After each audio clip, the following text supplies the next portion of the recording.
Matindi yung pasabog ni Mayor Magalong. Viral ito, trending. Umiyok si Mayor Magalong kung sino ang dapat ipakulong dahil sa maanumayang flood control issue. Ito, panoorin po ninyo. In-interview sila nila Katonyeng at Jerry Baha. Matindi. Ako talaga, nagsusumikap kaming tumulong para talagang makulong. Kailangan may makulong eh. At hindi lang dapat si Saldico makulong dito. Mayor, kung kayo po ang magsasalita based on documents that you have collated and gathered, sino po ang dapat makulong?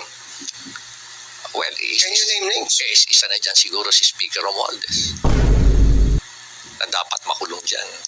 Kasi imposible hindi niya alam kung anong ginagawa ng tao niya. Napaka-imposible. Tatalino ng mga yan. Kaya nga sila naging congressman, kaya nga sila naging speaker. Tapos nagmamaang-maangan sila na wala silang ginawa.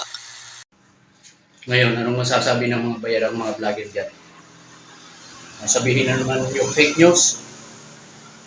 Fake news ba yun? Mayor nang nagsasalita. Ang daming nagsasabi na sila ang dapat managot. O sasabihin naman ng mga bayarang mga vlogger dyan. Fake news. Puro lang kayo fake news.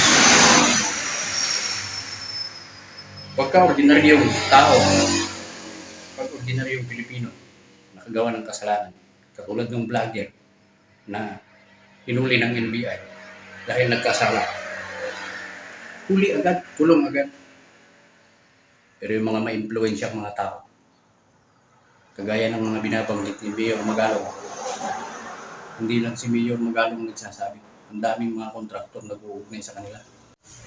Pero itong mga bayarang mga vlogger, pagtatanggol nyo pa rin ba sila? Eh siyempre, pagtatanggol. Bakit naman hindi? Kasi pinabayaran kayo. Kayong mga bayarang mga vlogger. Kawawa ang mga mamamayang Pilipino.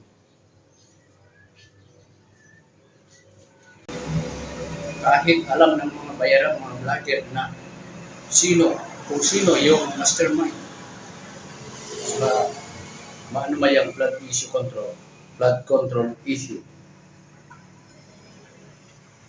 ayaw pa rin nilang sabihin na si ganitong tao ay dapat ipapriso, ipakulong. Eh bakit? Binabayaran sila. Nakikinabang din sila sa mga nakurakot ng mga pera ng mga termino ng mga ibang tao, buhaya. Yun ang termino ng ibang mga tao. Nakakalungkot.